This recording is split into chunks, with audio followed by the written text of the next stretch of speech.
जय गुरुदेव। देवराहा बाबा जो एक बहुत ही महान संत थे, आज जानेंगे कि उनकी नज़रों में हमारे पूज्य गुरुदेव क्या थे।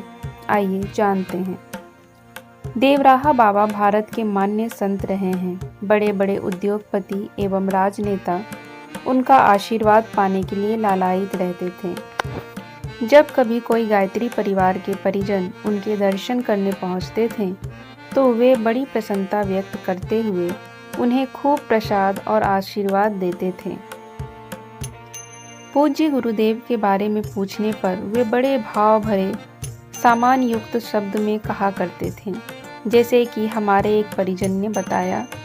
श्री शिव प्रसाद मिश्रा जी।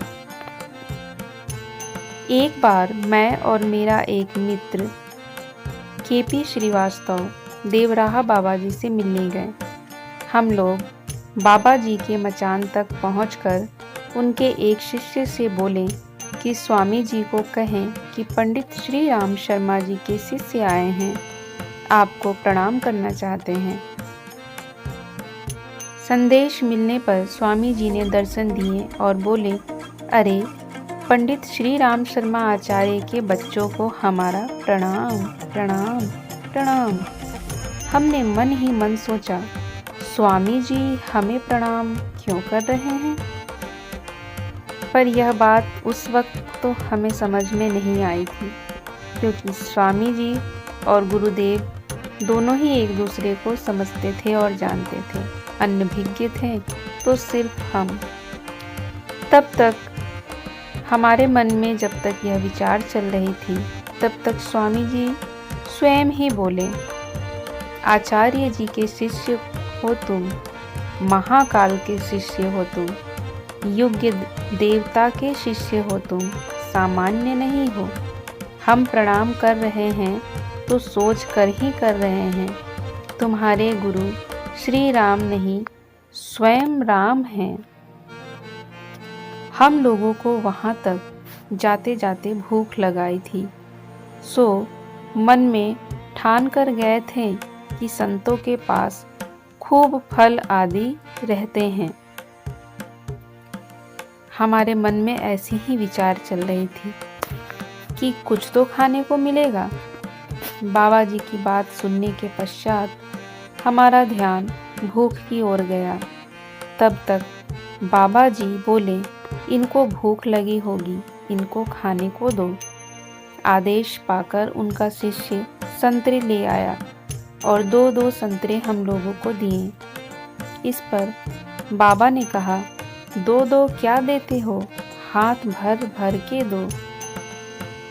हम लोग झोली भर भर कर प्रसाद लेकर आए और पेट भरकर संतरे खाएं।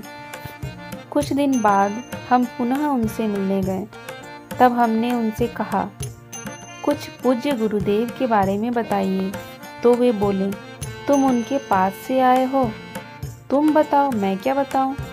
हमने कहा, हमारी दृष्टि बहुत स्थूल है, आपकी दृष्टि सूक्ष्म है, आप उनके बारे में हमें समझाइए। तो वे बोले, जिनका मैं अपने हृदय में निरंतर ध्यान करता हूँ, वो हैं तुम्हारे गुरु आचार्य श्री राम। बाबा के उन कथन में कितनी गहराई है, यह कौन समझ पाता। संत सहज ही दूसरों को सम्मान देते रहने के अभ्यस्त होते हैं। इसी संत सुलभ शिष्टाचार के अंतर्गत लोग उनकी उक्त अभिव्यक्तियों को लेते रहें। एक और तथ्य है, पूज्य गुरुदेव के शरीर छोड़ने के कुछ दिन बाद ही बाबा ने भी शरीर छोड़ दिया।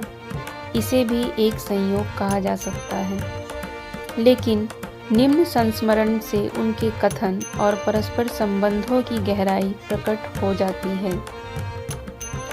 श्री राम चले गए, अब मैं शरीर रखकर क्या करूँगा। बाबा के शरीर छोड़ने के बाद उनके एक अन्य शिष्य IAS अधिकारी जब पहली बार शांति कुंज पहुँचे तो चर्चा के दौरान उन्होंने पूज्य गुरुदेव द्वारा शरीर त्याग की तिथि पूछी। हमने बताया, पूज्य गुरुदेव ने 2 जून 1990 को शरीर छोड़ा। सुनते ही उनके मुख से सहज ही निकल पड़ा, देखो यही बात थी। पूछने पर उन्होंने अपना संस्मरण सुनाया। बाबा के देह त्यागने से कुछ दिन पहले वे बाबा से मिले थे। तो बातचीत के दौरान बाबा बोले, अब शरीर रखने का मन नहीं है। हमने पूछा, क्यों महाराज? तो अपने हाथ की खाल पकड़कर खींचते हुए कहा, अब ये चाम रखकर क्या करेंगे? आत्मा तो चली गई।